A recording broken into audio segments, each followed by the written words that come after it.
A great crowd had gathered outside of Kilmainham, their heads all uncovered. They knelt to the ground, for inside a grey prison lived the true son of Ireland, as life for his country about to lay down. He went to his death like a true son of Ireland. The firing party he bravely did face as the order rang out, present arms and fire. James Conley fell into a ready dog grave.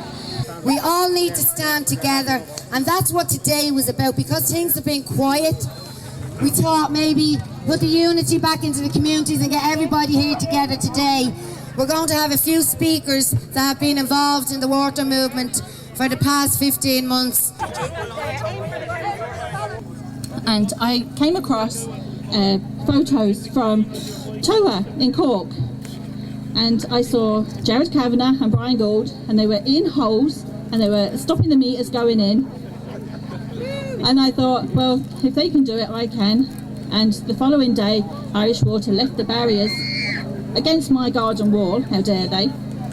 So I took a photo and I put a post on Dublin Says No, and I said, I don't want a meter. I'm going to stand on my shore. It would be great if somebody would stand with me. And the next day, about 7 o'clock in the morning, Derek Byrne outside my house. And I thought, okay. And then so many people turned up. Pamela Flynn came up from Baldoyle. And there was just loads of people, and they answered my call, and they came over from Finglas and Tala, and I was like, oh my God. Anyway, we stopped that day during the whole of my side of Watermill Drive. Well, today is not a protest, it's a celebration of what began down in Toga, and where the main battle began on Watermill Drive. Donna, the next time you're looking for help, call the bloody Samaritans.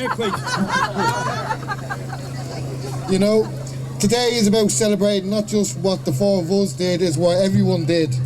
You know, people seem to forget there was 18 people injuncted, but 5 arrested, and there was up to over 100 people arrested in the various estates around this area, where the Gardaí came in and brutalised the people around these areas.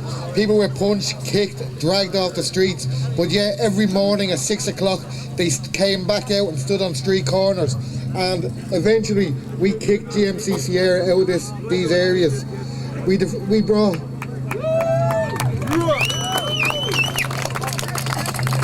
brought hope to a nation that was dying in a sea of death. We were no longer citizens, we were called protesters. When you stand for your rights in this country, you become and labelled as scum. We are far from scum, but we have shown one thing, that the spirit of 1916 is still alive in the people in this country.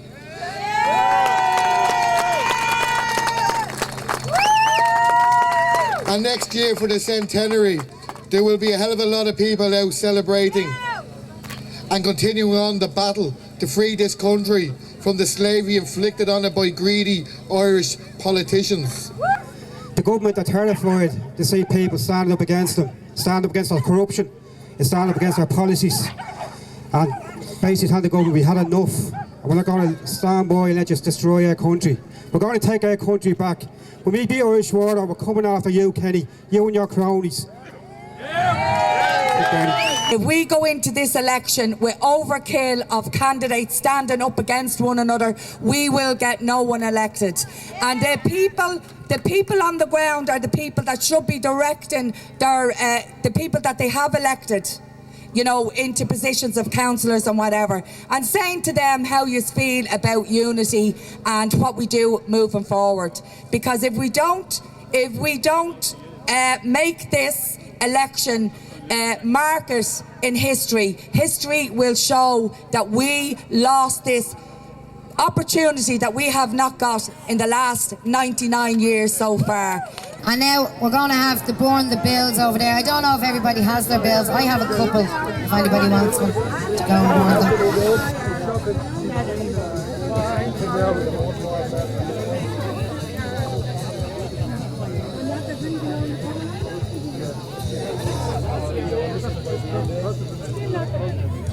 I'm here representing the Lusk Rush Gary's group there against water meters and general austerity at this stage. I remember, again going into history, a year ago or more, standing with people here in Edenmore, travelling over every Tuesday and Thursday because that's all we were able to give. But it was inspirational stuff. There's people here today that were bullied, pushed, shoved, harassed, intimidated by the local authorities, by the law and that. But they still haven't been beaten, nor will they be beaten. The next speaker I'm going to call is Gerard Kavanagh, who has travelled all the way from Cork. And this is where it all began. So welcome, Gerard Kavanagh. Every time I come up to Dublin, I'm enjoying it more and more. I'm meeting some fantastic people. I can't imagine how so many nice, decent people are not living in Cork. Look, the last year has been brilliant. As I said, we forged friendships, alliances, we all travel together. Doesn't matter where you're from. Anywhere Irish water workers decide to come in and put in meters, we'll be there standing together and we'll stop them. And we let this government know, we ain't going away and we won't go away. Yous will be gone before we will. Oh. Thanks very much, ladies and gentlemen.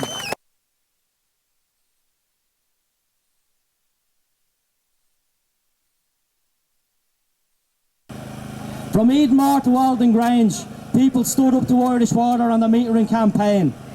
This campaign saw the politicisation of hundreds of people. As you are well aware, 4 of our own were incarcerated by the state for their efforts. I don't think the political establishment seen it coming, so it took them a few months to figure out a strategy to try and defeat our resistance. What followed was a strategy based on a combination of bribery and bullying. But for that strategy to work, they needed us to buy into it. We haven't and won't be bought off with our €100 water conservation grant. We haven't and won't walk away from the resistance because of the scare tactics that we had a sinister fringe. We haven't and won't walk away because they promised to cap the price of your water until 2018. We are not giving up because Dennis O'Brien's newspapers tells you that this is a lost cause.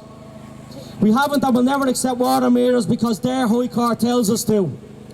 We haven't and won't be going to abandon our streets because the Garda tried to intimidate ordinary citizens in their own estates. Despite all the lies that have been peddled by the government over the last year, one fact has emerged above all others. We have Irish Water and the government on the run.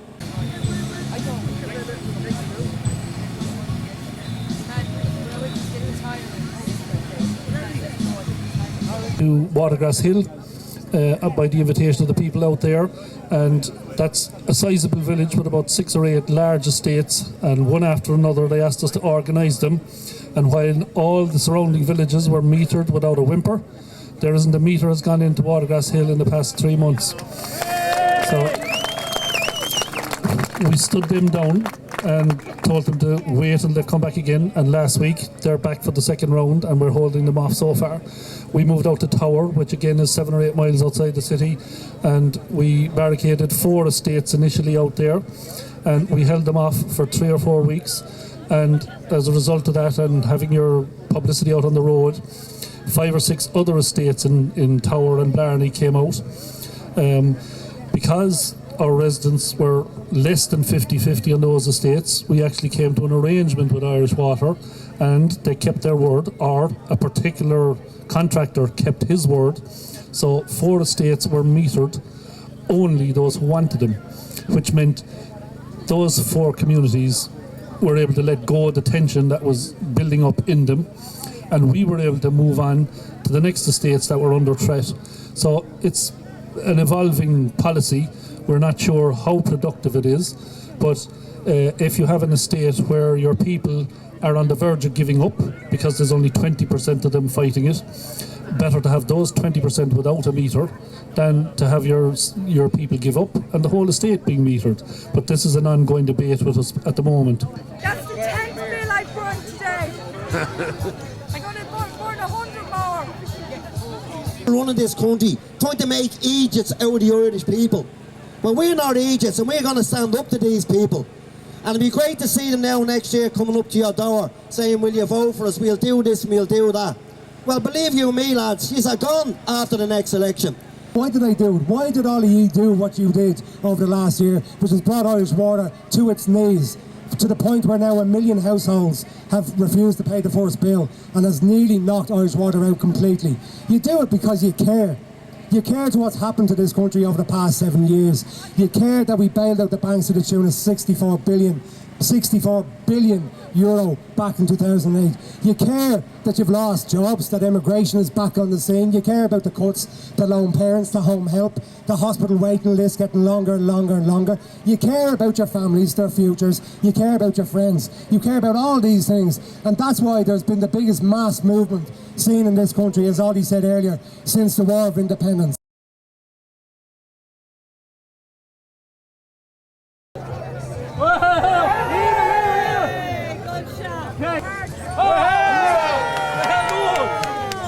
And I'm conscious that we're in the heartland of the resistance.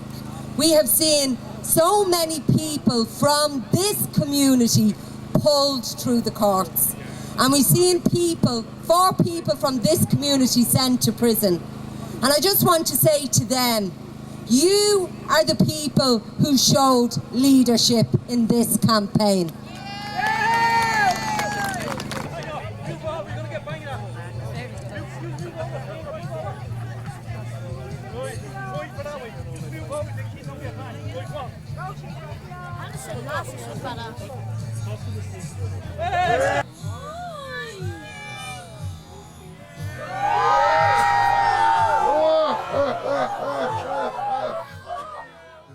This month now, the month after, be big protests in town. We need everybody and anybody there.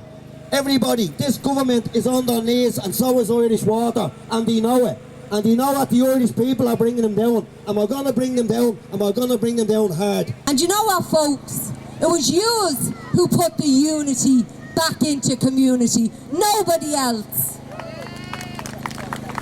And I think as a community, we can show our strength again at the upcoming general election. And it's up to everyone here to get out and vote and to stop Fine Gael, Labour and Fianna Fáil forming the next government in this state.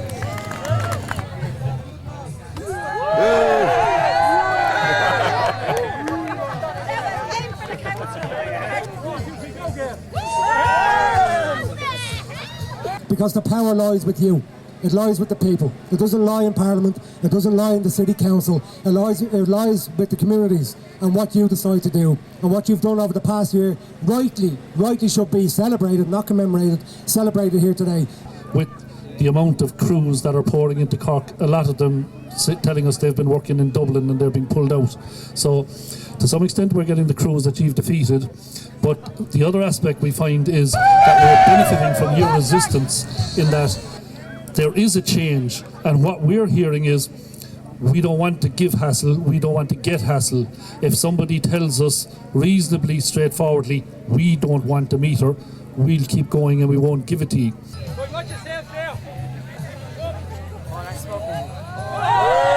Tara Waller, Tara Waller, Tara Waller, Tara Waller, it's fun to William Martado, Arigadita, Scamakayan, no hit, Scamakayan, no Arin, Scamakayan, no hit, Martado, Arigadita, Tara Waller, Tara Waller, Tara Waller, Tara Waller, it's fun to William Martado, Arigadita.